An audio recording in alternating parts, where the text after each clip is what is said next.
यासीन, कसम है कुरान की जो हिकमत से भरा हुआ है।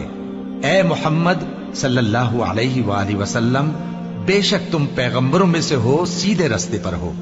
ये कुरान गालिब व मेहरबान का नाजिल किया हुआ है ताकि तुम उन लोगों को जिनके बाप दादा को खबरदार नहीं किया गया था खबरदार कर दो कि वो गफलत में पड़े हुए हैं।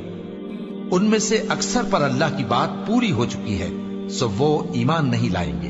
हमने उनकी गर्दनों में तौक डाल रखे हैं और वो ठोड़ियों तक फंसे हुए हैं, तो उनकी गर्दनें अकड़ी हुई हैं, और हमने उनके आगे भी दीवार बना दी और उनके पीछे भी, फिर उन पर पर्दा डाल दिया तो ये देख नहीं सकते। और तुम इनको खबरदार करो या ना करो, इनके लिए बराबर है, ये ईमान नहीं लाएंगे। तुम तो सिर्फ उस शख्स को खबरदार कर सकते हो जो इस नसीहत यानी कुरान की पैरवी करे और रहमान से गायबाना डरे, सो उसको मगफिरत